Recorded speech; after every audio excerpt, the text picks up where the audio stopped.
Hello, everyone.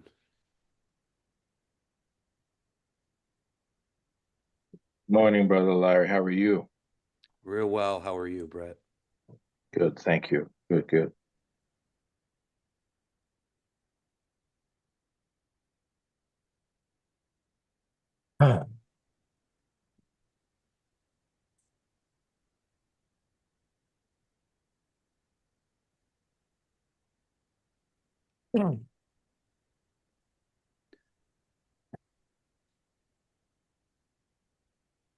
Get this party started.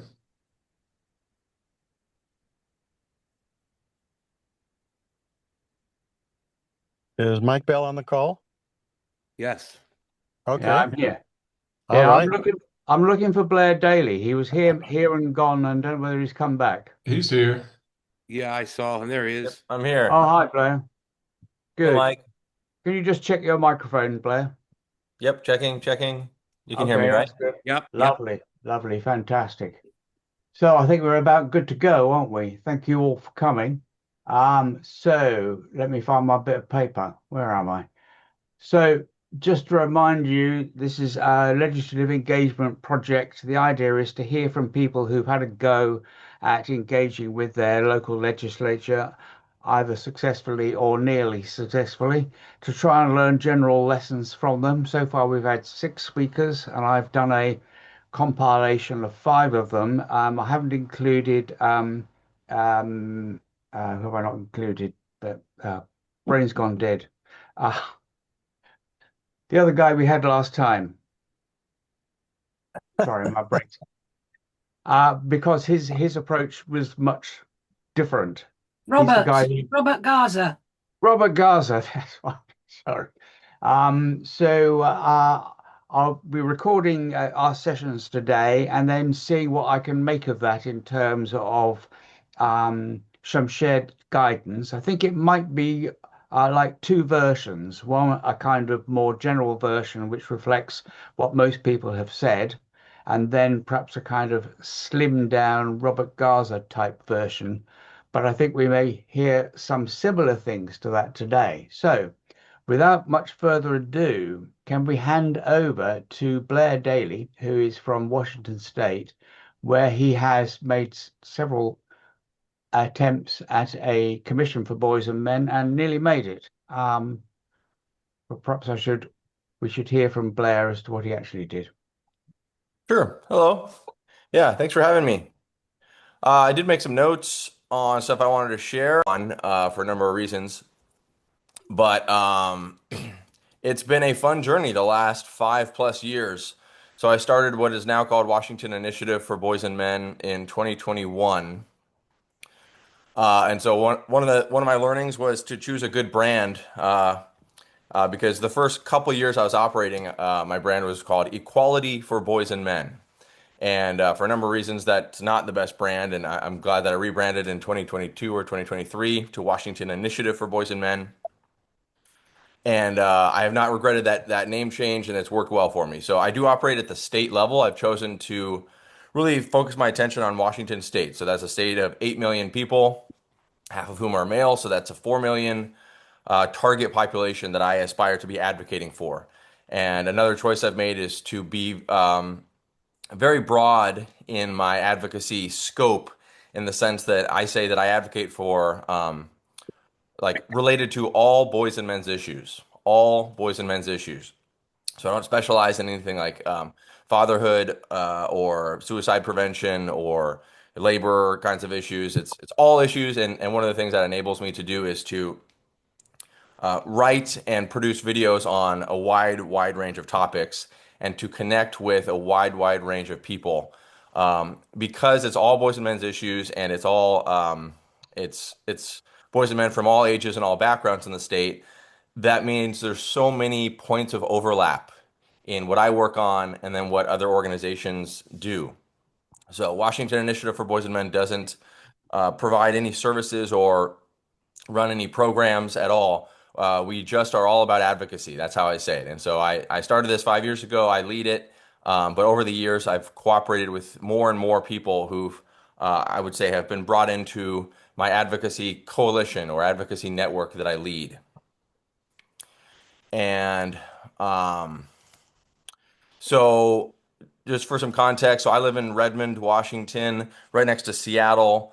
And so I live about 70 to 80-minute drive from our state capital in Olympia, Washington. So that's where our legislature is. And so I don't go there all that often. I don't find that I need to go to the state capitol all that often because a lot of the meetings are in person in legislators' districts or over Zoom. But I'm not too far, nor am I too close to the Capitol, so it's not the most convenient. But I can definitely get there.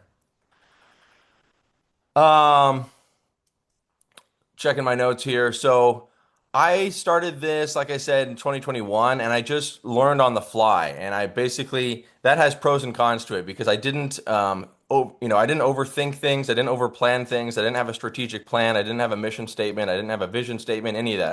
I just got going. And so for example, there's a mistake I made in the branding that I mentioned. Equality for Boys and Men was not the best choice of a brand. Um, I can point to other mistakes I made, but some of the positive aspects of just getting going without overthinking it was that I was learning on the fly, and that's, I think, at least for me, the best way to learn. I just got going. I got a website going. I picked a logo, and I started doing stuff. I did a lot of stuff. I asked for meetings.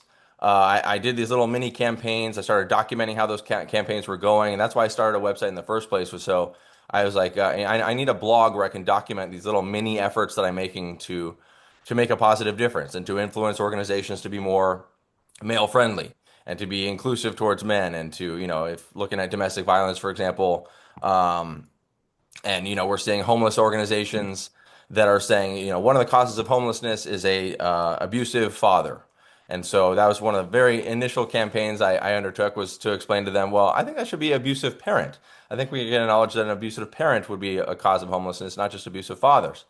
That led me to look into this initial study from like 30, 40 years ago about ACEs, ACES, adverse childhood experiences, and realized that study, was left out the ability of a participant in the study to say that they had an abusive mother. It only asked, did you have an abusive father? And then that led to downstream, decades later, we still have documentation that's saying, abusive father is a cause of homelessness rather than abusive parent. So that was a very initial win, and in the sense that the organization said, "Oh, you're right. Thanks for pointing that out," and they changed their literature to say abusive parent. So I had all these little mini campaigns, wanted to document them, so I started a WordPress website and figured a lot of stuff out. So that does go to, I have been somewhat of a one-man show where I have this mix of skills and interests and passions that have enabled me to do a lot of it myself. The writing, the outreaching, the public speaking, and so that's worked out. But yeah, more and more I try to grow the advocacy network and the coalition to cooperate with people. Other things I can share. So on the legislative side, obviously you want to look into and research the legislators so you can choose which ones are going to make the most sense to work with. And picking suitable legislators is a bit of guesswork, but yeah, when you read their bios and you learn about their reputations and what issues they're known for and what issues they're most passionate about, then that can inform your choice on who to work with. You try to work with legislators of both parties, with the most important legislators for actually accomplishing something are usually going to be those of the majority party, and that's something that I did not follow 5 years ago when I started reaching out to legislators. I didn't know who I could get a meeting with, and like I said, I just started from scratch and didn't know what I was doing much. So before long, I was meeting with a Republican legislator. Republicans are in the minority here in Washington State, and that then led to her filing a bill proposing a commission on boys and men during the 2022 legislative session.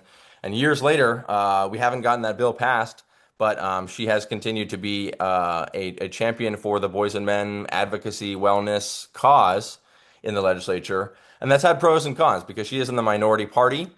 And even recently in the 2026 session, there were issues where it almost seemed like she did things that were not overall supportive of the cause. And so, I couldn't have predicted that 5 years ago when I was just getting started. But if I had been able to have the confidence that I could get meetings with both Democrats and Republicans. And if I had planned it out where I could have started with a Democrat, the majority party member, as the prime sponsor of our legislation, that that could have been helpful, and maybe we would have made progress faster.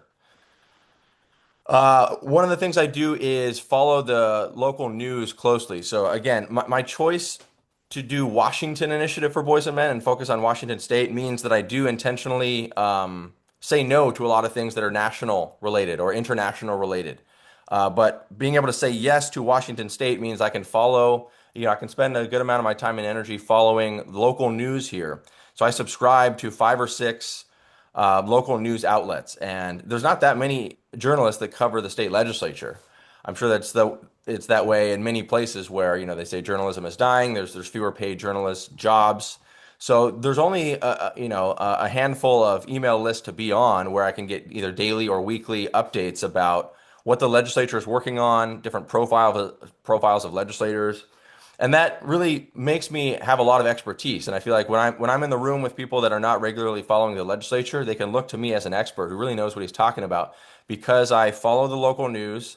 I just, read the headlines and see if there's pieces where I can get insight about certain legislators, like who's going to be retiring, who's going to be replaced. Because if I get news about certain legislators not running for reelection, then right away I can go check who I know that's in their district among my advocacy coalition and start working right away on, who's going to be the next legislator that's going to take that seat and how do we get a meeting with them even before they get elected, or, meet with both of the candidates and start to influence them on boys and men's awareness, issues related to our male population, so that even when someone gets elected, they already come into the legislature aware of boys and men's issues.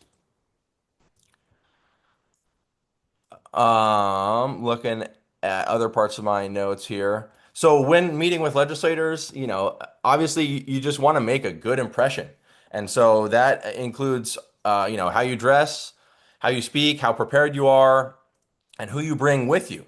So I'm very aware that as a straight white male, part of my strategy when I'm showing up talking about boys and men's issues, knowing that some people hear boys and men and in front of those words they add straight white boys and men, thinking that that's what I'm all about. It helps to have women and people who are not white, or not perceived as white, to join me in these meetings. And so I find that often having 3 of us advocates and 1 legislator is a good number. 1 legislator, 3 advocates. So I often strive for that. And I'm just persistent with asking for meetings. I know that my initial request for a meeting might be ignored, especially if I'm not a constituent of the legislator. And in my state, we have 49 legislative districts. So that means I'm only a constituent of 1 of those 49 districts and 3 total legislators, because every district has 2 House reps and 1 senator. So in almost all cases, I'm asking for a meeting as basically the leader of an advocacy organization, not as a constituent. And they can turn down those meetings. But to my delight, many of them have accepted the meetings. When they don't, I just am polite about it, and then maybe I'll try again 5 minutes later. 5 minutes. Sure. Okay. So I make a good impression by being prepared, dressing decently well, and trying to show kind of diversity among the spokespeople for the cause. Let's see. I also try to communicate regularly with these legislators. So in Washington's legislature, there are 147 legislators, because it's 49 senators and 98 House reps. And I know that if I'm only contacting them once a year, that's not relationship building with them. So I try to think of reasons throughout the year to contact many of the legislators. And that could be just sharing a quick update. Here are 3 things that we've accomplished or that we've been working on. Or I also try to sometimes make just very small asks or requests of them, rather than every time I come to them, it's some big ask. Like, can you co-sponsor this bill or prime sponsor this bill? So that's part of my strategy, is to have more frequent touches of the legislators. That also is accomplished by attending in-person events. So I physically will get in my car and drive to events in other jurisdictions and just show up and just be a normal person, be cool, chit chat with people, if I have an opportunity, just a quick spiel that I'll give to some of the people in the room, the decision makers, the influential people. I talk to them about Washington Initiative for Boys and Men. Oftentimes, I don't even need to give the spiel proactively because I'm there at being a normal person. People ask me, what do you do? And then it'll be my opportunity to say, well, I lead something called Washington Initiative for Boys and Men. We carry out advocacy focused on issues affecting all of, Washington's boys and men from all backgrounds and all ages.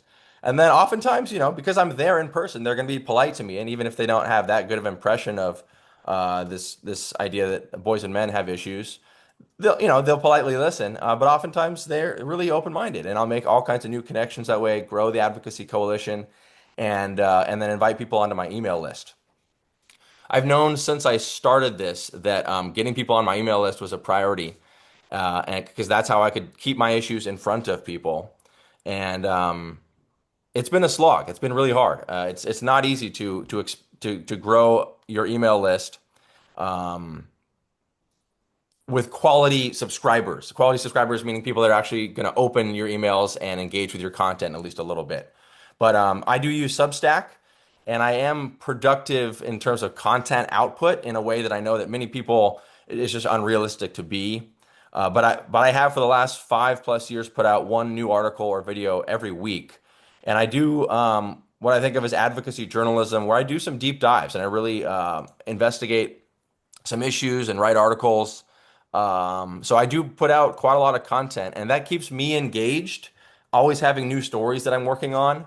Because a fair amount of what I do, is this advocacy journalism. And frankly, I don't know how impactful it is. I don't know, because I can see the statistics on how many people open the emails and how many views an email gets. But in terms of how important the writing of articles and producing of videos has been for my effort, I'm not so sure. But what I do know is that for me, it's a big motivator. It keeps me really engaged because always working on new stories. So that might be enough to justify all the time and and energy I put into writing articles is that it keeps me motivated and happy and enjoying the work. Because if it was only the constant rejection of reaching out to new people and getting mostly no responses and a few new meetings and then that wouldn't be as motivating. But because I'm being creative, it's a very creative outlet for me, constantly producing new articles and videos. That that part is important. I know I'm coming up on time, so I'll just check my notes for any last thing I want to say. Do check my website. I encourage people that might find my approach useful to go to either both of my two websites. One is wibm.us. That's wibm.us. See how I do things there, and then more focus on the legislative piece specifically. The other website is waboysandmen.org. That's waboysandmen.org.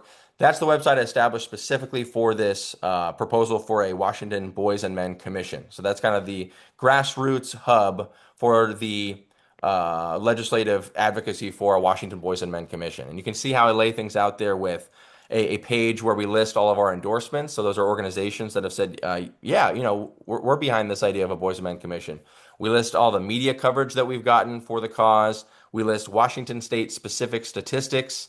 And that's a focus of mine where about quarterly or semi-annually, I update those statistics as new ones come out because I want to be an expert on all boys and men's issues for the state of Washington. So I like I said, I focus not on the national, but on the local.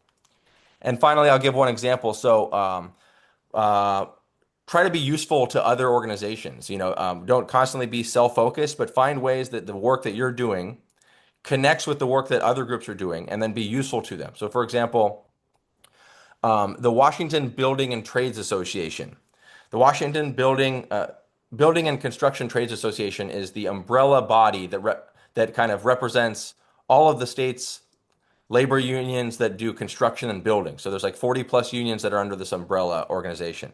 And I've engaged with them. So the umbrella organization endorsed the legislation for Boys and Men Commission, but also they've cooperated with me where they held a rally, and I was unable to go to that rally. I'll just finish this story quickly.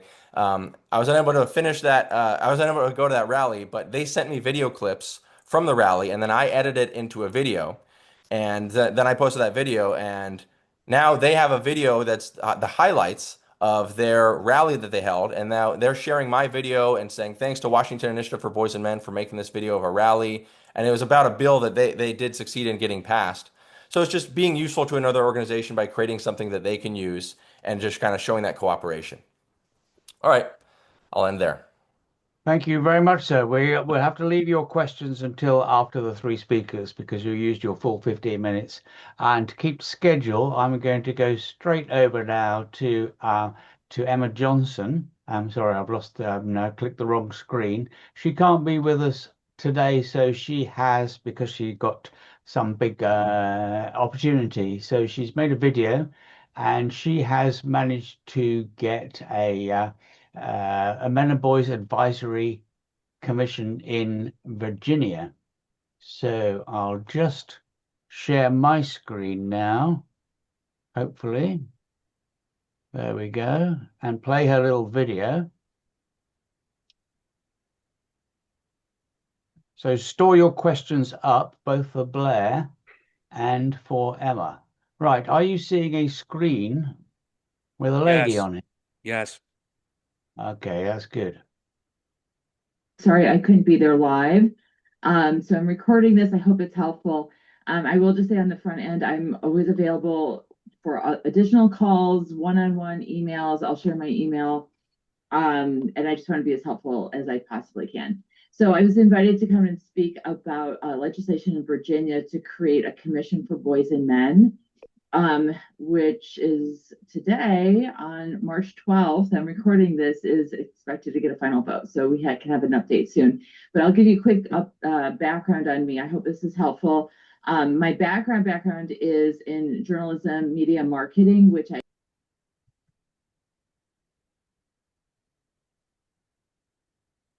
We lost the audio, I think. At least I did. I did too. Oh, no. have expertise in family law. Back. I've been writing about divorced families, separated families for 15 years. I've written 2 nonfiction books on the topic and been in the media, not right, but literally hundreds of times in mainstream media, mostly in the United States, but globally. I've been invited to speak at Google, at the United Nations, speaking and advocating for equal parenting time. So let me just tell you briefly, I came into this work as writing about single moms. I started developing my own opinions and reading the literature about the value of equal parenting, the value of fathers in families, which was new to me, coming from a very progressive feminist background. I still consider myself a progressive and a feminist, and I'm going to elaborate on that in a moment. But I started working. And so I think before I talk about the bill, the policy work that I've been doing in Virginia, the state of Virginia, I'm going to tell you a little bit about my experience in the family law policy reform.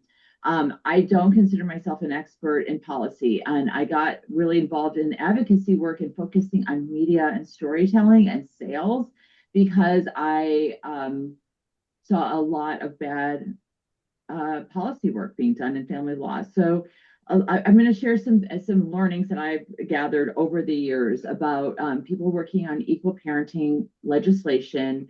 And honestly, that's not my expertise, but I could see everybody's doing it wrong and what I've learned about doing it right and maybe things you can be doing instead, because it's very, very, very, very, very hard to change laws. But it's not that hard to change one person's mind. And so I'll unpack that in a moment. So first of all, some experiences or some general learnings that I've had. Let me just give you one experience. Maybe last year, this guy calls me. He mentioned several times he's a CFO of a very mid-sized company. You know, he's a professionally very successful, educated person on Zoom. He's a handsome, thoughtful, articulate guy. And he's like, I don't know what to do. I've got this lousy custody situation in my divorce. And I went down to my state house in Pennsylvania, which is a big state with lots of politics going on. And I walked around and I was telling everybody about my ex-wife and the lawyers and the law. And nobody would listen to me. It was, nobody listened to me. I don't know what to do. I wanted to do. That is exactly what advocates have been doing in this space for decades. I would say at least 40 or 50 years in the United States and globally. That is exactly the tactic. Maybe people are organizing and get together and doing that exact same thing. And not only is that not successful in reaching your immediate goal, which is to change the laws where you are, it sets the entire movement back. It is amateur. And I know that Ami Sanchez is on this. She is a lifelong lobbyist. She has been working on her craft and her vocation for decades, I believe, and she is extremely successful. She is successful because this is her full-time job. She has been working at this, I can only guess, working on the Hill in Washington. She has been working tens of thousands of hours to craft that skill and be able to have success sometimes. You are not a lobbyist, right? You are not a lobbyist, and you are also not a media professional. So what I also see is, and I am a media professional, I see people just calling up the TV station or getting their name, they want to get their names in the newspapers. That sometimes can be, sometimes you can achieve that. You probably are not going to get your name in the newspaper. And if you do, that's not necessarily a success. This needs strategy, it needs thoughtfulness, and it is a lot easier to align with people who are professionals, who are expert lobbyists or media professionals, and have them help you, but that requires humility. So a couple quick learnings, a couple highlights from my years in the equal parenting world is I don't believe that people who are victims are very rarely are they good advocates. We are all human. We are not great at telling our own stories in a way that makes change in the world. I see people using public platforms as therapy, things that you should be talking to your therapist about or your best friend about is not something you should be sharing with a lawmaker or with the public. Again, this takes some finessing and sophistication and some humility to be successful. And the other big thing specific to the equal parenting movement, I think everybody wants to lump in parental alienation and equal parenting. Big mistake. These are two completely different issues. Equal parenting is a cultural norm, and it can be a legal norm. We're trying to change culture. We're trying to change law. Parental alienation is a psychological issue. We can't be lumping them in together at all. Okay, that's something else. So the other big no-no, the giant no-no, is walking into any meeting with anybody of any influence, including on one-on-one people that you may be just trying to win over. And again, that's been where feel like I've been able to be successful through my writing, but this is something we can take to individual relationships. If you can learn to talk to one person, one mom, one grandparent, your neighbor, talk to them in a thoughtful way and help them understand the value of equal parenting or whatever issue you're working on, you have changed the world. You have changed the world. So again, don't go in there to try, okay, so let me back up here. Another big mistake is going in and explaining the why we don't have equal parenting, why courts are unfair to dads, why child support is unfair. The answer to the why is complicated. It is controversial, and you are absolutely entitled to your opinion, but that doesn't make it right. And your opinion, do not ever, ever take for granted that your opinion is going to resonate with the person you're talking to. So one of the biggest mistakes I see people doing amongst my colleagues, even people who have been working on these issues for years, men's issues, men's and boys issues for years, they want to talk about feminism and talk about why feminism hurts everybody. Maybe it does, maybe it doesn't. These stories are complicated. We are talking about gender and we are talking about family, and there really are no more complicated issues than gender and family. I'm a feminist. If you want to come here and tell me that feminism destroyed the world, I'm happy to engage with you, but most feminists will shut down and escort you out of their office. Do not ever talk about the F word, ever, ever, ever, ever, ever, unless the other person invites you in. But even then, I would suggest shutting that down. So what do you do instead? One, talk about the facts. Here's the thing. I've been at this for more than a decade, and the social science is so robust. So we're going to talk about social science, and we're going to talk about social norms, because both these are absolutely in our favor.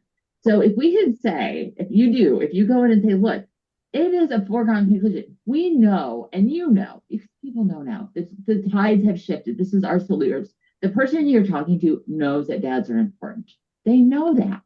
So he's like, the social science is all there to support how important men are in children's lives and how important dads are in families. How do we change the world and how do we change the law to encourage this and make that so? And then you're going to have the facts. Let the facts do the talking. Do not insert your opinion. Do not give a history lesson. Let the facts, let the science speak for itself. You are saying something neutral. This is science. The person is going to create an opinion, negative or positive. But the more neutral you are, the more positive that the reaction is going to be. The other part of it is that this is a foregone conclusion. All of Northern Europe and now in the United States, equal parenting is the norm amongst young parents, not older parents that have been battling the family court system for years and maybe even decades. Younger parents are doing equal parenting. I will share a whole list of celebrities that it's just mentioned in the tabloid gossip about the divorces, and they do 50-50. It's 50-50, right? It's 50-50. It's amazing. It's a norm. So if you're talking to a influential person, it is so powerful to say, everybody's doing it. We don't want to be last. Our district, our country, we can't be last. That would be so humiliating. It's so backwards. It's so backwards to have people battling it out in court, right? Everybody wants to be the cool kid. Nobody wants to be the dork. Lean into this. It's basically high school, but lean into it. The other thing I want you to be is honest and sincere. People love to go in and say, there's tens of millions of fatherless homes. Those homes are not fatherless. Kids who grew up in every other weekend homes, they have dads and they know they have dads and they talk about their dads. Dads those dads recognize being dads and take pride and have fatherhood as part of their identity. Parents who are incarcerated identify as parents, and those children of incarcerated parents identify as having parents. And those parents are meaningful. They are meaningful parents. So when you say that, everybody knows that's a lie because we don't see that in our everyday lives, right? We don't intuitively connect with that. And that's what the storytelling, it has to have truth where you connect in your heart, in your mind, in your soul, in your DNA. And the minute you start exaggerating and think things like, it bothers him because the laws, you've lied and people don't trust you. And whoever you're talking to is shut down. So very quickly, how I've been working on this bill in Virginia, where I live, I randomly through volunteering with the Democrat Party was volunteering for the campaign of a junior Democrat, and he mentioned his interest in working on boys and men's issues. And I said, oh, well, I have an expertise in that and I have a network. So how can I help you? And I will tell you that is the most powerful phrase you will ever use in politics. And I would tell my teenage children in the world, in life, how can I help? How can I help? These politicians have such deep, elaborate problems. Politics they're navigating that you and I will never understand or hope to understand if you're me. How can I help? He has agendas. He has politics. I don't know what his agenda is entirely, but I'm always saying, how can I help? So my helping has been included introducing him to my network, introducing him to Blair, who you're meeting here, who has been working this issue for years, helping him understand which of the issues under the broad umbrella of boys and men's. It's very broad. I'm like, and my advice to him was do not under any circumstances in your initial drafts or this first bill and this first effort to bring this landmark legislation forward, do not include family law. It is too controversial, is too loaded. There's been too much lousy politicking happening by advocates. It is tainted. You cannot afford it. So that was something helpful. I introduced him to other leaders, Richard Reeves, who I know, brought him in, gave some advice, again, a little bit about the policy itself, and now getting it out into the world. Because again, my expertise and my network is media and public influence. So is my name going to be in the newspaper attached to this? very unlikely, but that's okay because my goal is to change the law, not to be famous for this. So again, if you can, every single time, what are your goals and how can I help? The doors just swing wide open. And this is a phrase that I get from Josh Hummus, who's the sponsor in this bill. He often says, "It's amazing what you can get done when you don't care who gets credit."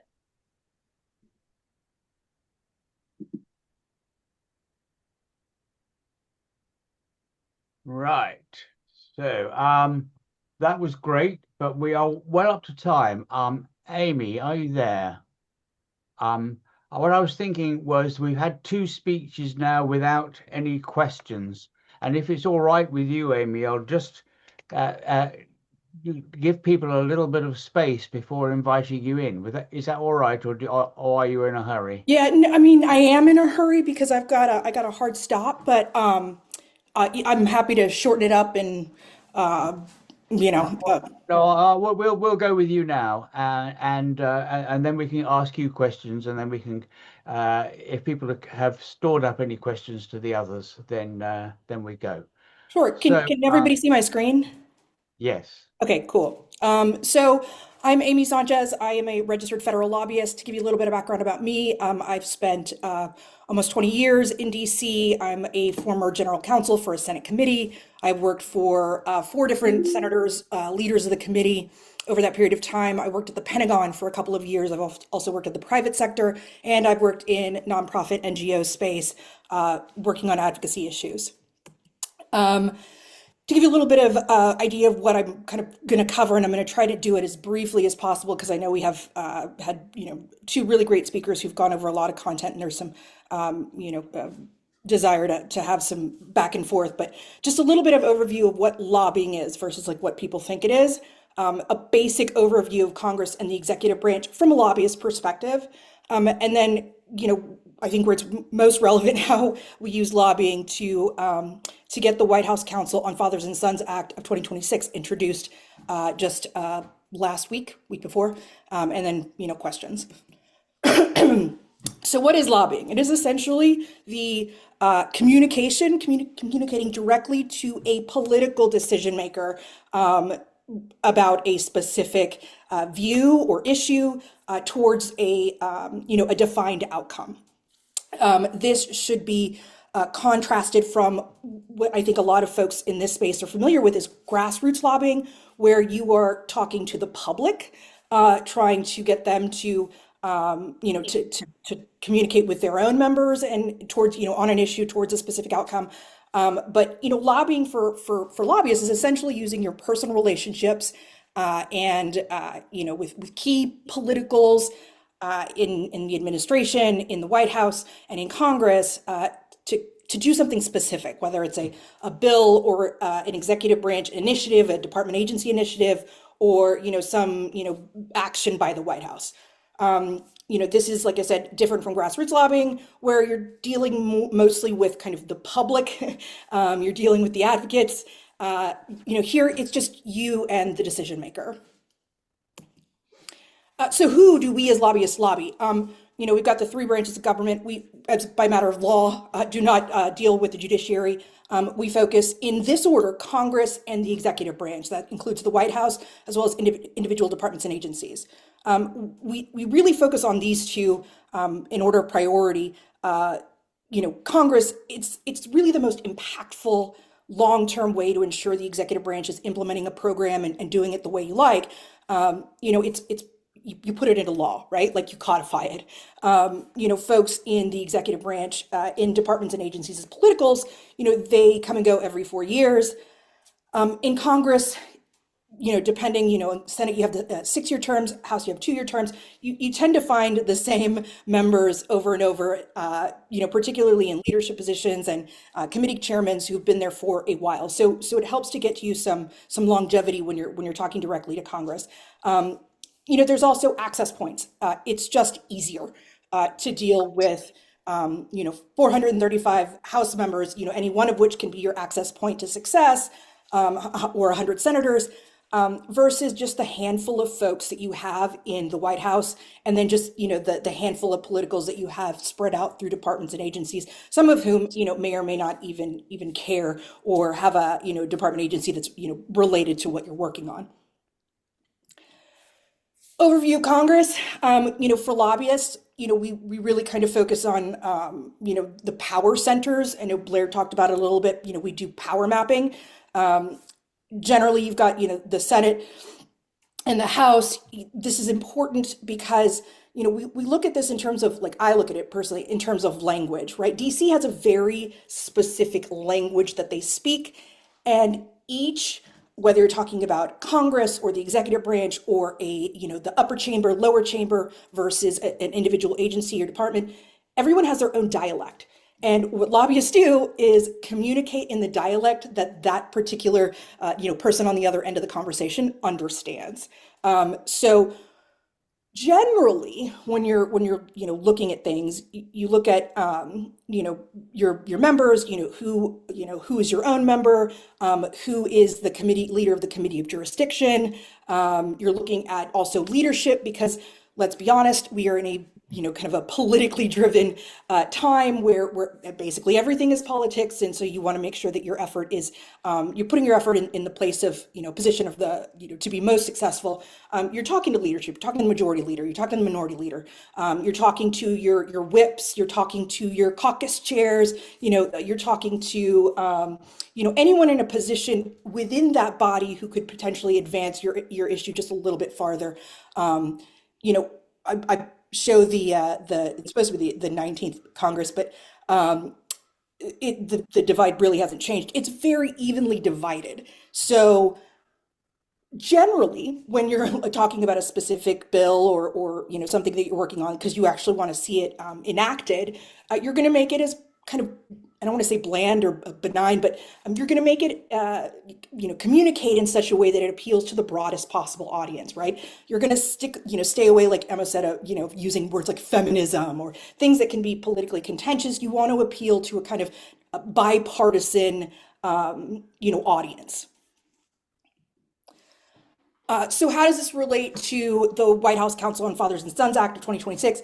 I started on this last year with a couple of friends of mine. We had no idea that there was this larger effort. I hooked up with Warren, who's been informing me like this has been going on for like 15 years. But the first thing I did, as a professional lobbyist, was I developed a strategy. The White House Council on Fathers and Sons Act is a little different. It is, the goal of it is to push the White House to do something. We don't necessarily care that it gets enacted. So this is a messaging bill. We can be as, kind of politically contentious, and in fact we are, and specific in our language as we'd like, because we don't care what happens at the end. The goal is to create momentum and increase visibility to get the White House to move. And this is just, one vehicle for how we do that. In developing a strategy, we did our homework. We power mapped, we identified key targets based on committees. I did it based on my personal knowledge of working with folks. We provided them a clear goal and purpose on what the bill was meant to do. And we told them up front, we don't care that it's enacted. It's a messaging bill. And they completely understood that because they understood the political realities that we're working in. I included background on the legislative and executive branch precedent on it. I armed them. I did our homework, and I armed them with the things that they would need, regardless of whether they cared if it actually passed. That they would still need to move it forward and talk about it with other members. Once we had that kind of strategy mapped out, I went to members to find our champions. I used my connections to chiefs. To chiefs of staff and ledge directors to get initial meetings. Just by having a lobbyist next to you, you suddenly seem a little bit more sophisticated, and folks are just psychologically just a little bit more biased to wanting to hear what you have to say. There's an assumption there that you've already done a lot of legwork because you hired this person who is does that for a living. Ultimately, we found two members. One I had never had any interaction with. It was just kind of a cold outreach, who sits on the relevant committees for this bill. The other is a good friend of mine, Derek Van Orden, who has a particular interest on this. Brought all of their things and the advocates themselves who are working on this issue and who actually know the substance along with me to have conversations about what this could mean. And of the maybe 50 or 50 to maybe 75 at most conversations we had, these two members really stepped up and said, hey, we want to lead this, we want to be your champions, we want to help you communicate with the White House about this. We developed materials that was very specific to the audience that we were talking to. What I mean when I say that is because it was a messaging bill, it was partisan. So we created very, partisan geared talking points towards the majority. We created a one-pager, we had a data sheet with relevant data and statistics. We drafted the legislation for them. Luckily, I've done this for so long, I can, pretty much draft a bill with blind with my hands tied behind my back. So I did it. I used the already existing precedent and said, here's what we have. Ultimately, it doesn't matter because the White House is going to do what they're going to do with it regardless. We just want to give them a point of reference for which they can, base their, actions, on something, we have a foundation there.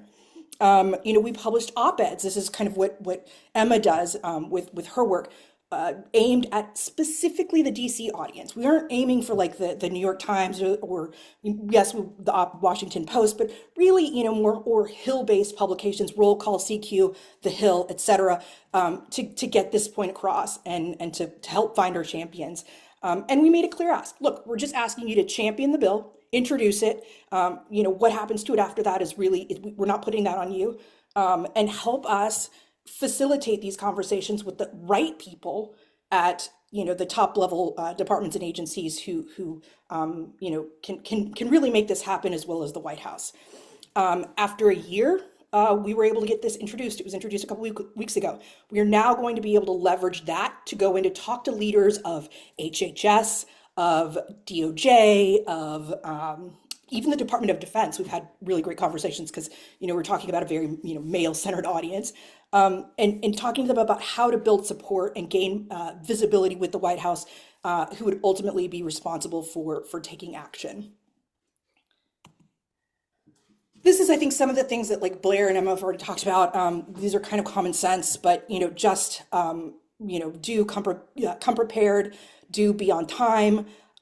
Look, these staffers are overwhelmed, dealing with, a whole bunch of issues. Bring your homework, bring your one pagers, bring your data sheets. Make sure you make a clear ask, and then ask questions of them. This is not just about an opportunity to convey what your organization does and what your organization cares about.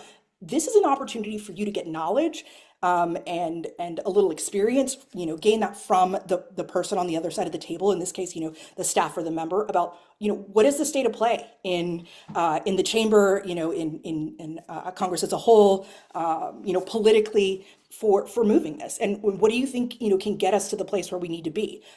Is there an appropriations play? Is there, is it strictly authorizing? What are the incremental steps that we can take to just move this just a little bit forward, so we're not going backward? Don't be late. As staff, I have definitely just blown off meetings who were more than 10 minutes late. I don't have the time for that.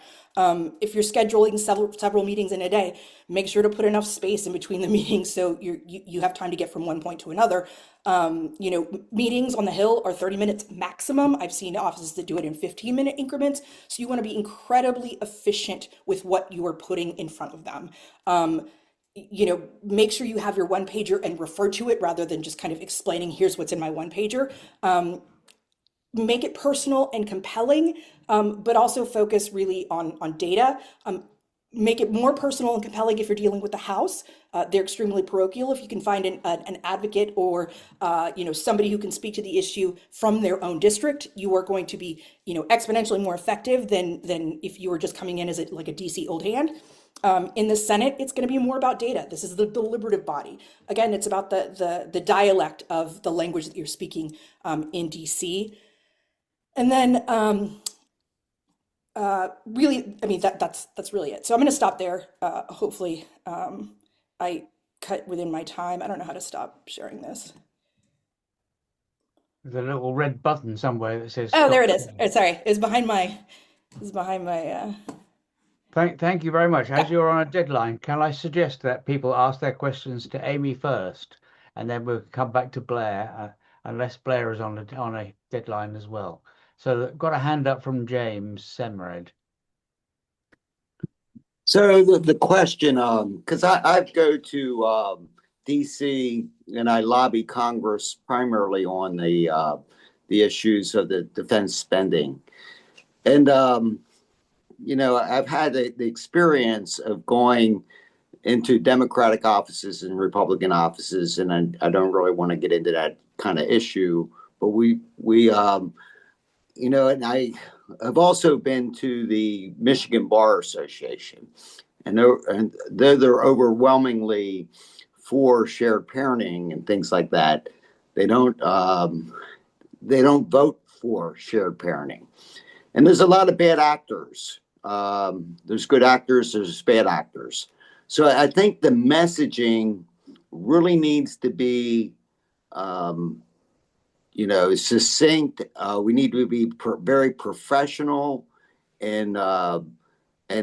Your points about being on time and your observations of your experience as a lobbyist on Capitol Hill was extremely valuable.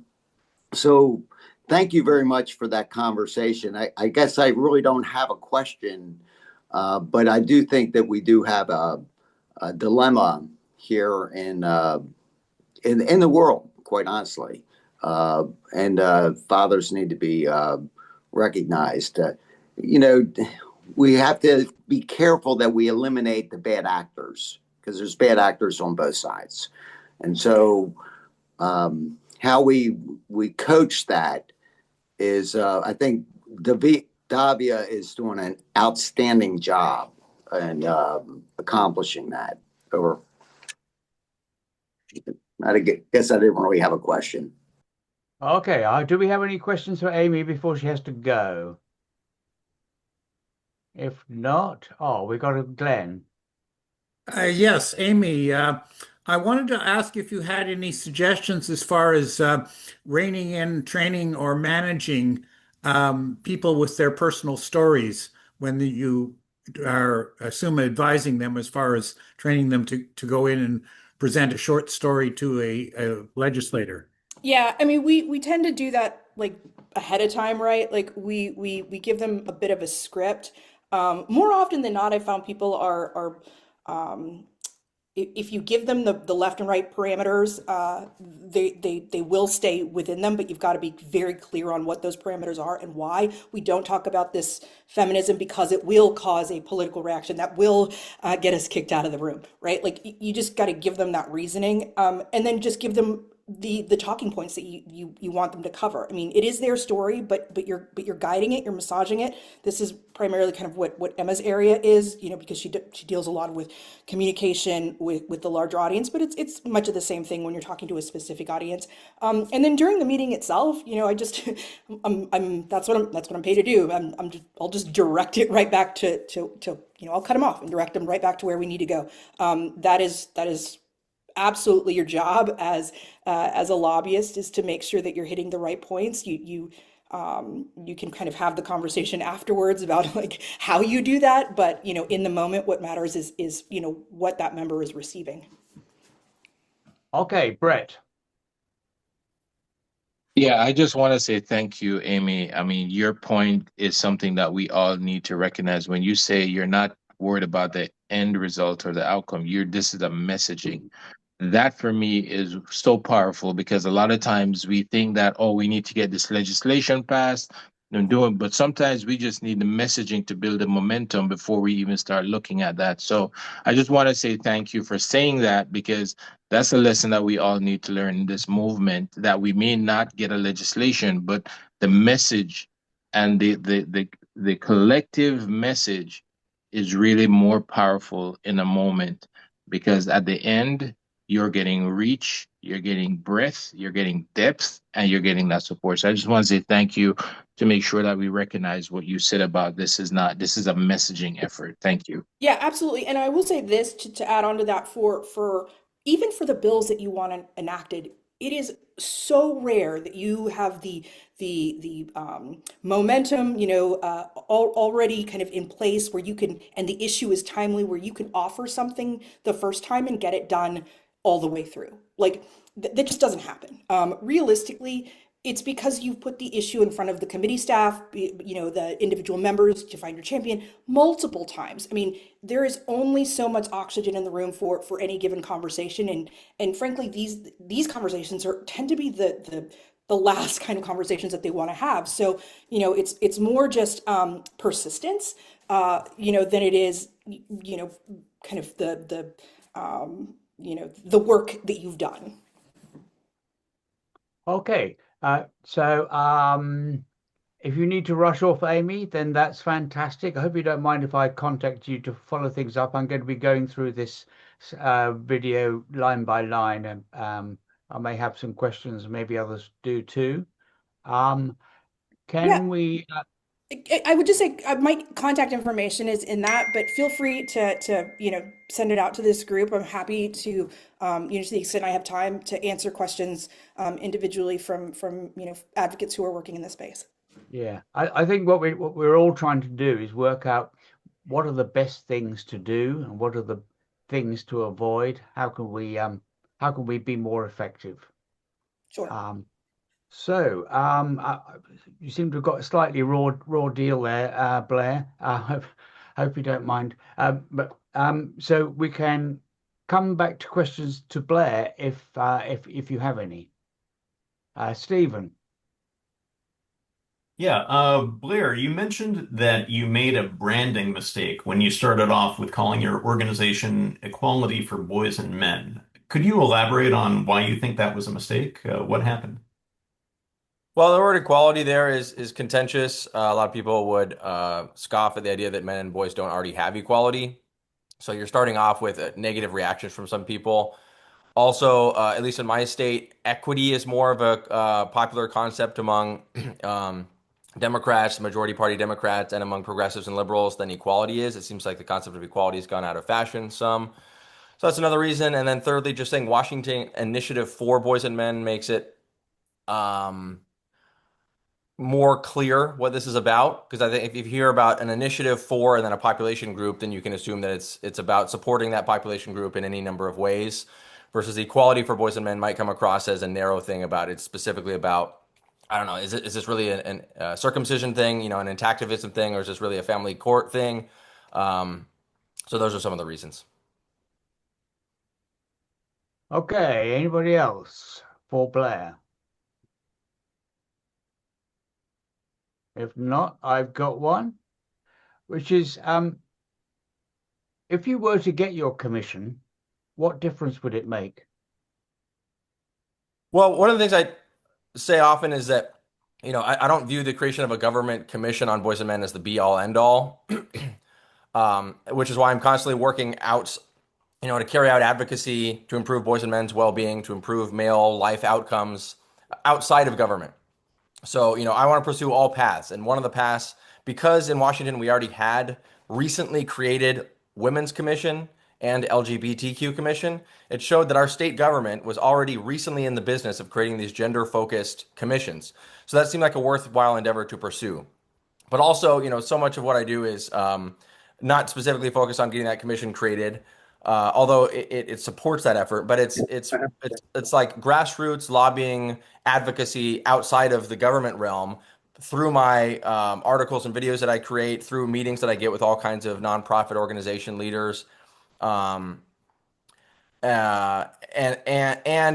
If it seems like we're approaching the place where I'm going to be contacted more by Washington state people that are like, let me help on the nonprofit side, the 501c3 side.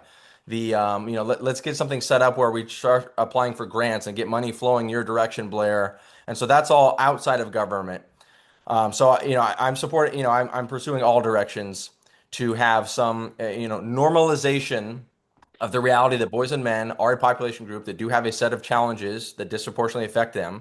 And like other population groups that we've normalized advocacy for, we need to normalize advocacy for boys and men. Right. Larry. Yes, Blair, you're sensitive to that equality, thinking that that was a mistake, equality for men and boys. I'm wondering, in Pennsylvania, the leadership was reluctant or felt that a commission for men and boys would not have been accepted. So they approach it from a fatherhood commission, or what our messaging is greater father family involvement, and a commission that would do the same thing. I'm just curious as to if you considered that and if you thought that a fatherhood avenue would push that through. The same commission, just labeled differently because who doesn't like their father, or most people are for that institution, but equality for men and boys they object to. Your thoughts? It's possible. We heard Emma say that she recommended avoiding family law reform, which I know you didn't say. You just said father involvement. The prime sponsor of the bill here in Washington, our most recent prime sponsor, who's a Democrat who took on this cause as of recently, her name is Representative April Berg, and she made the choice, the conscious choice, not to include the word father or fatherhood in her Boys and Men Commission bill. And I haven't exactly talked with her on that specific topic of why she chose that, but I'm sure it was a conscious choice, and I imagine it was intentional and related to the political feasibility of getting a bill passed that included that concept.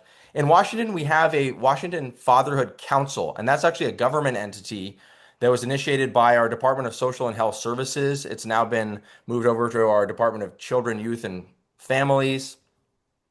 So we have some kind of government fatherhood council that's not very much in the advocacy game, but we cooperate with them. And so, Is when that we're Ann speaking with, Stone's group? Is that Ann Stone's group? yes, Ann Stone, yeah, that's right. She's no longer in that role, but she was involved in creating it and led it for a number of years. And so we cooperate with them. And when we're talking with audiences that we think fatherhood will resonate well, we mention our cooperation with the Fatherhood Council, and we explain how the creation of a Boys and Men Commission would not be to overlap, and duplicate work that the Fatherhood Council is doing, but would be to supplement and complement that work. Thank you, Carl. Yeah, not so much as a question, but just a couple of comments. But again, just one of the amongst the many things that Blair's done so well is first he just started this off with a long view. That's where so oftentimes I've just gotten in as that sense of urgency. Got to do it now. Got to do it now. Got to do it now. Get this bill. Get this bill. But I think Blair's just a lot of his success has been just taking that long view. The other thing is just Blair, the consistency of doing a Substack or a video every week that's just again the bane of my existence. And so just really, I mean that helps you in, I imagine, just an immense number of ways. And so, and then you had two bills. There was a competing bill that kind of came out at the same time, right? Tell us a little bit about that competing bill and what was the genesis of that. Well, I won't get too deep into, Washington State specifics, but I'll try to keep it relevant to more people, which is, I mentioned how I started this off with no real plan, but just seeing if I could even get a single meeting with any legislator on the topic of boys and men's issues. And pretty quickly, I got a meeting with a legislator who was like, "Hey, I'll take this on. I'll file a bill." And that legislator then years later, there were some problems that arose where it seemed like, she filed a bill right after another legislator filed a bill, and we ended up with a bill that was prime sponsored by a Democrat and another bill prime sponsored by a Republican. In the role that I play, have been trying to help them cooperate as much as possible, facilitate, good dialogue between them, encourage cooperation, and the cooperation just hasn't gone great. And I don't know who's to blame more, if they're to blame equally on why they didn't end up cooperating and just having one bill. But that was not pretty the way it turned out this year in the 2026 session, to have a bill that was sponsored by a Republican filed a few days after a bill sponsored by a Democrat. When the Democrats are in the majority party, to me, it was clear that the Democrat-sponsored bill was the one that had a chance. Now that we had a prime sponsor in the House of Representatives who's a Democrat, and I don't think it was smart to file an additional bill. I understand some reasons why the Republican legislator still filed another bill of her own, but that was not pretty. One of the things it did help accomplish, though, is having lots of sponsors and co-sponsors for your bill is helpful, because one of the things that I love to put in front of people when I meet with them to raise awareness about boys and men's issues is these images showing the faces, the portraits of all these legislators that have signed on as co-sponsors to the Boys and Men Commission bill or bills over the year. And so this year, having a Republican and a Democrat sponsored bill meant that a whole bunch of Democrats signed on to the Democrat sponsored bill, a whole bunch of Republicans signed on to the Republican sponsored bill. So we ended up with 38 total legislators as co-sponsors or co-sponsors of a bill for a Boys and Men Commission. And so that means, I've got this graphic showing very diverse faces and lots of blue and lots of red if I intermingle them. But if I show the bill separately, then you can see there's a red bill and a blue bill. So, I couldn't predict that was going to happen. And the relationship building I do with the legislators, I do my best to have influence over them in the ways that I think are suitable. But these are individual legislators who are, have their own ideas, their own passions. They're strong-willed. They're leaders in their own right. And so, I couldn't cry or complain too much that ultimately I didn't have control over the actions of any particular legislator. And the second bill that was filed, that had some aspects of it that you weren't very supportive of, right? No, I was supportive of basically all aspects of all the bills that were filed. Okay. Right. It's just that having that, yeah, go. I'll be done. No, Go ahead, no, Mike. finish off, Blair. No, that's all right. Okay. So thank you all very much. So the plan going forward is that I produce this draft, which I am partway through, as I've already done the first 5 people, and we're adding in what I've heard today, and that we have another meeting this time next month to have a look at that. Firstly, does that sound like a good idea? Mike, that sounds like a terrific idea. And I believe I recall that was your original idea. So basically, we're following through with the original plan. That's wonderful. Yeah. So the other thing that's so just what I remember, in this funny little gap between I think March 9th and the end of March, we have different time scale between the US and Europe, but by April we'll be back to normal, the Good. normal 5 hours. So the other thing that came up, Torben wanted to talk today about how the RADFEMs interfere with legislation in the Danish Parliament. And we've just had in the UK a similar thing where people have succeeded in persuading the government to introduce a amendment which would remove the presumption of contact for parents if there is an accusation of domestic abuse. So it seems that there is some interest, if you like. This little project is to see how can we be effective, but there is, if you like, a spin-off project potentially on how we're getting sabotaged by other people.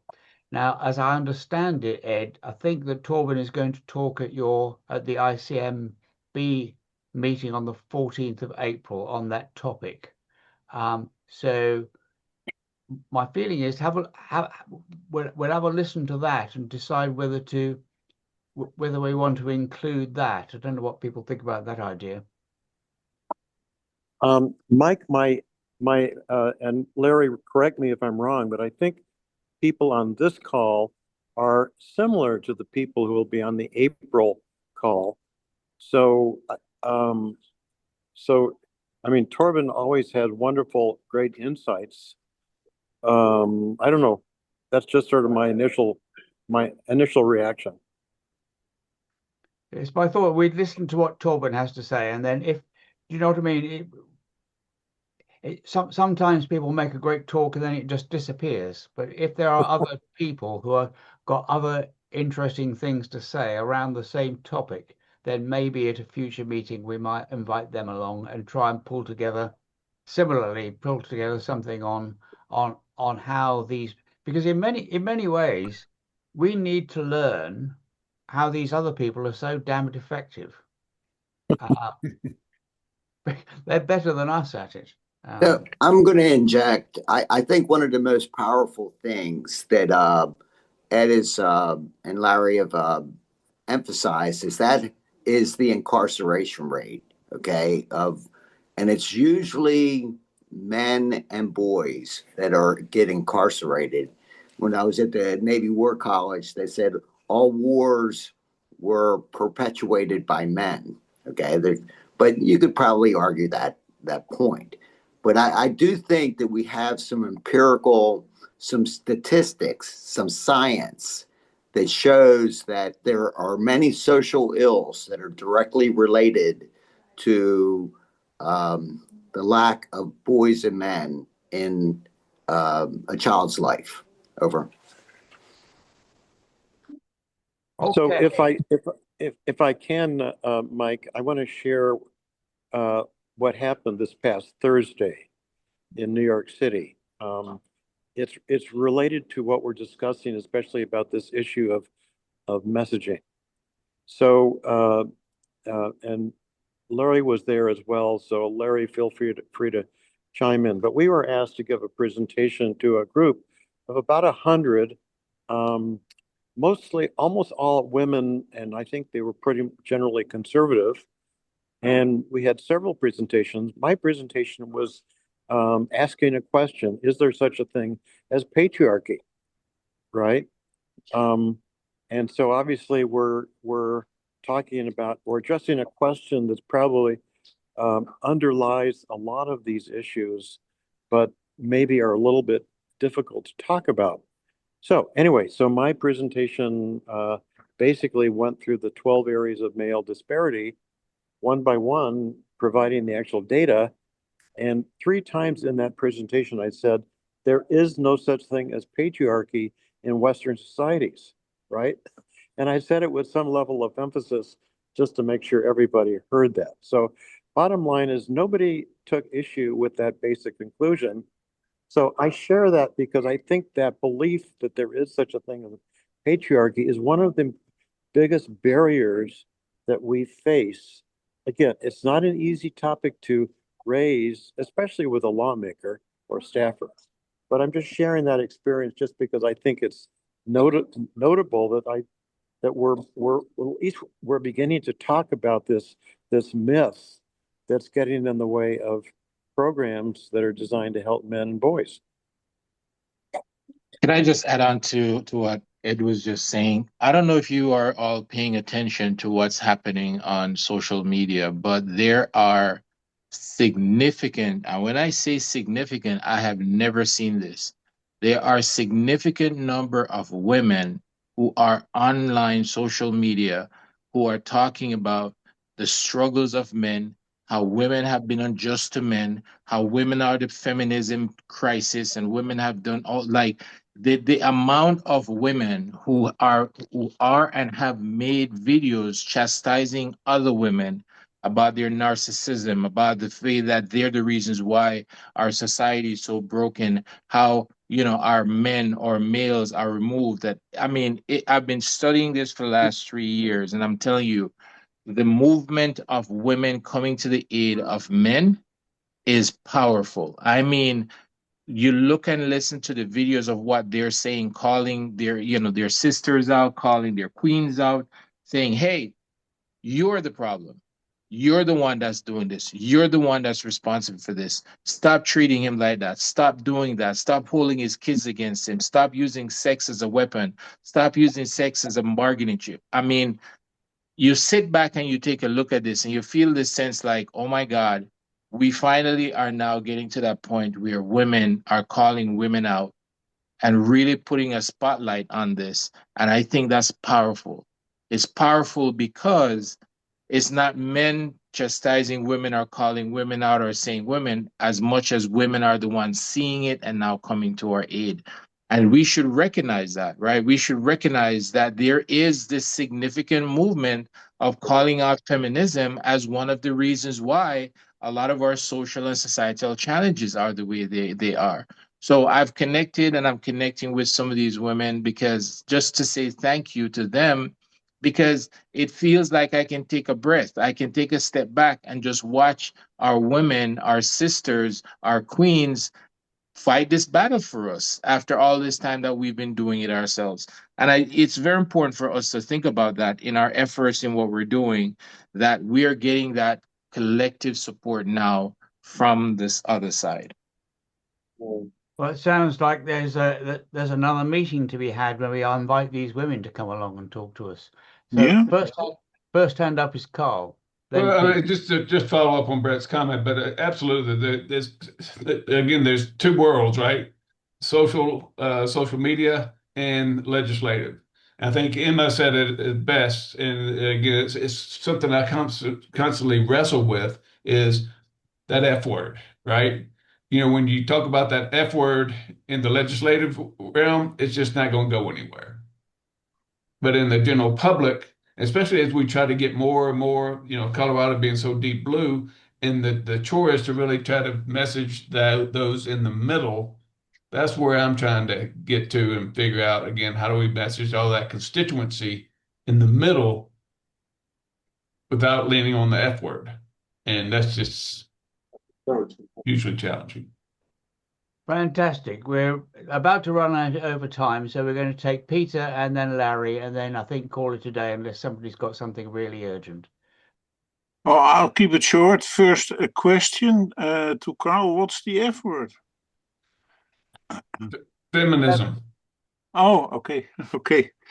Anyway, I just want to make a remark that we should reach out at conferences and sharing things together with these women that are stepping forward. Maybe, like, for instance, the leading woman in shared parenting. I remember those, but there was never a connection. And maybe we should work on that as well. Anyway, that's a remark. That was it. Thank you, Larry. So just real quick, I want to acknowledge Brett. I noticed what he says also, that there is a group of influencers doing exactly what he's saying, but I do have to say they are not speaking to women. They're calling out women, but they're speaking to men because it's solid gold for the men listeners. But the other side isn't hearing. We're very polarized, and there's messaging for women, there's messaging for men, and the women influencers have figured out that men love them. And I'm finding that on when I put a woman up on my channel, it gets 10 times the views. So that's it. That's all I wanted to comment on. But yes, we do need women spokespeople because for obvious reasons. So I want to put both sides of that out there. Thanks. Okay. Yeah, you're right. I think you're So right. this is all fantastic. So I'll do some work. Is there an individual who would be interested to look at the draft and back and forth to me before we send it out? I don't mind if the answer is no. I'm happy to. Was that Yeah, Carl? I'm too. Yeah. Was that Peter? Yeah, that's me, Peter. Okay, that's great. And we'll meet again, and then we'll be totally streamlined and change the world by July. Good Lord willing, and the waters don't rise. Speaking Thank into you the all, universe. thank you all very much, and I'll work out who's got the recording. Thank you, everyone. Thank Have a you, great day Mike. and be well. Thank you all. You. Mike, while people are hanging up, can I just make a quick comment to something that you said earlier before we started? That I think Robert isn't contrary to the whole other ones. I think he's got a niche or he's got a great way of simplifying bills. So I think you can include him in the master document. You don't have to have two separate ones. I think you can blend him, is my thought to you. I think you muted yourself though, Mike. You hit your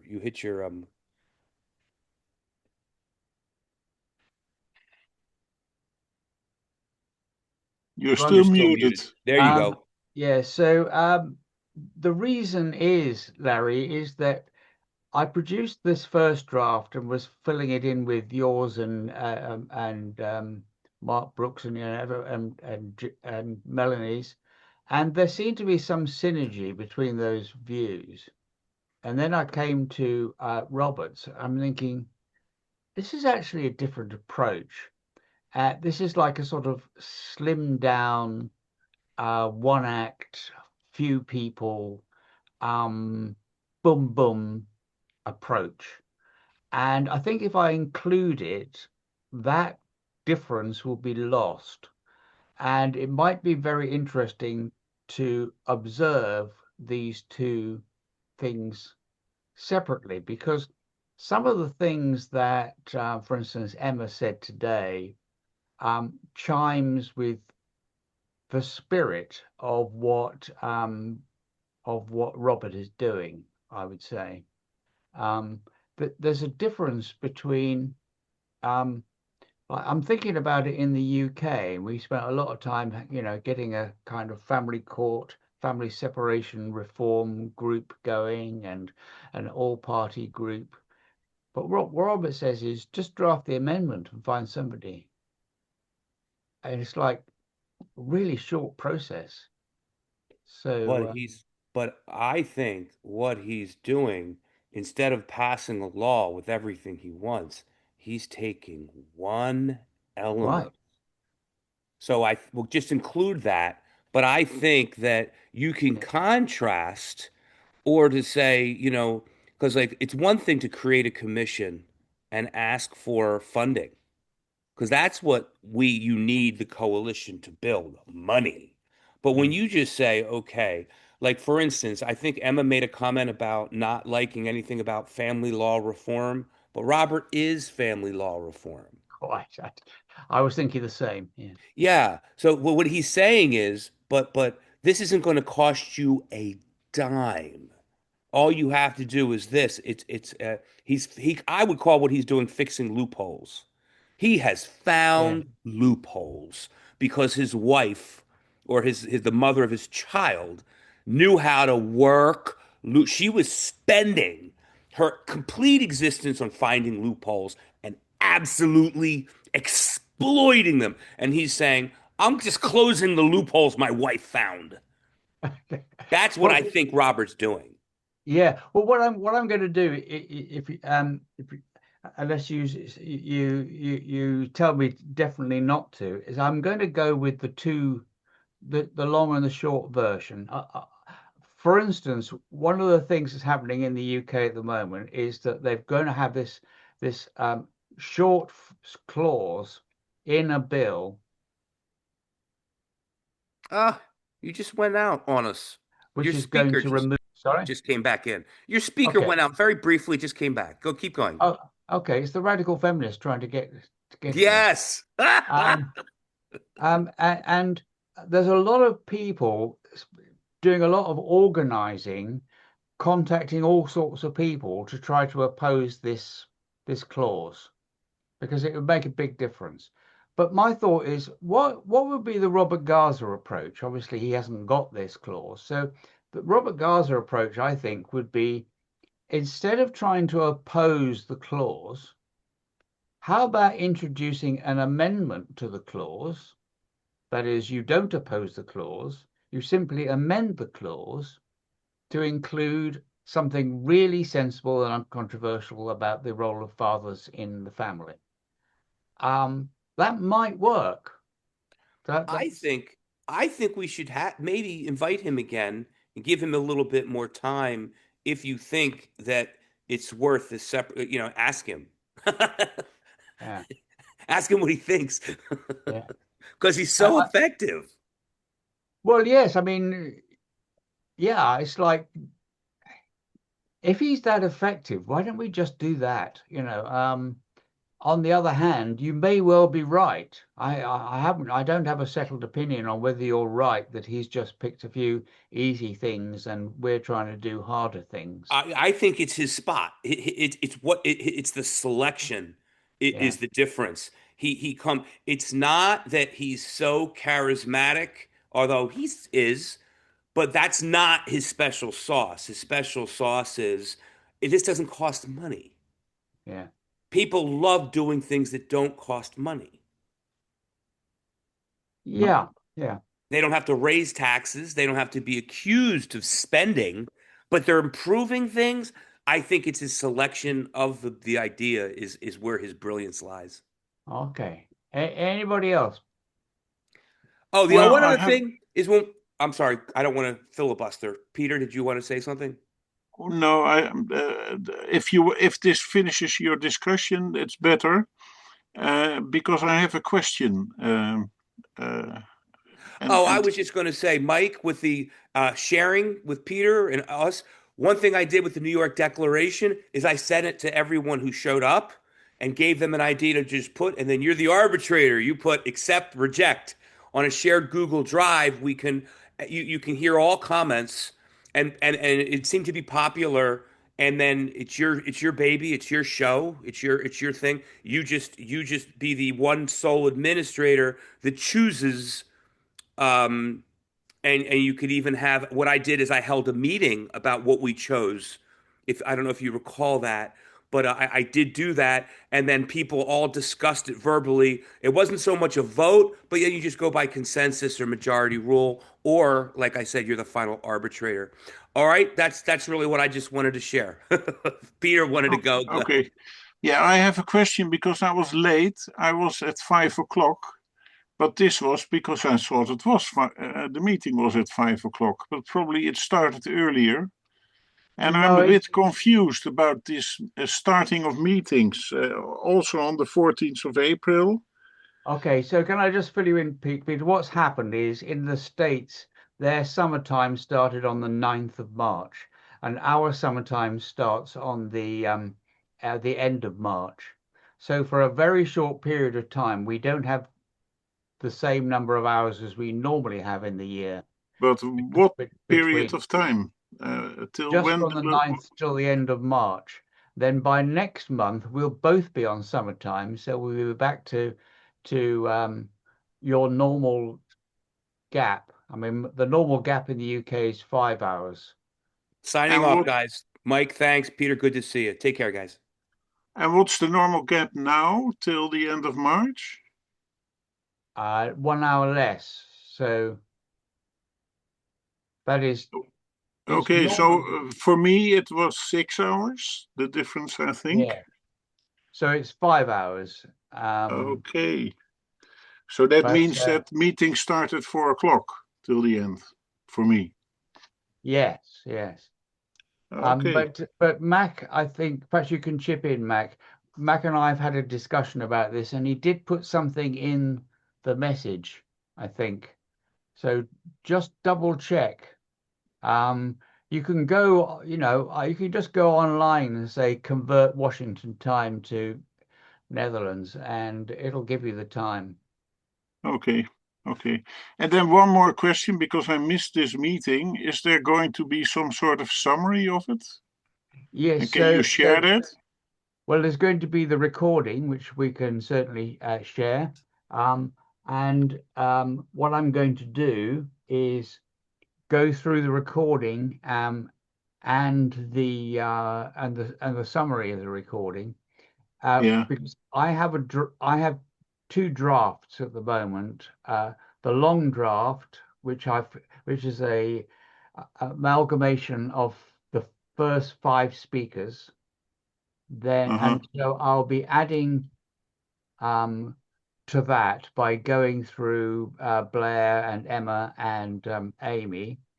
But then also this short draft from Robert Garza, who has I would say, significantly different approach. There's very okay, little, he has very little, he doesn't need many people. He doesn't try to make friends with people. He doesn't try to find out about people. He just finds a a loophole. legislator and says, here's the draft amendment. This is where it goes in the bill. This is the reasons. And he even has a draft letter where people can send to their legislator and say, can I have a 15-minute discussion?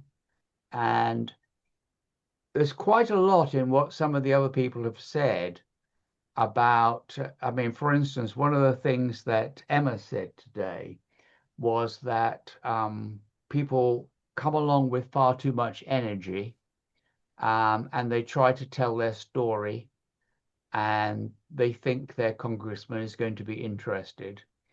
And she also said, you have to come up with solutions. So my sense is that there's the long and the short version.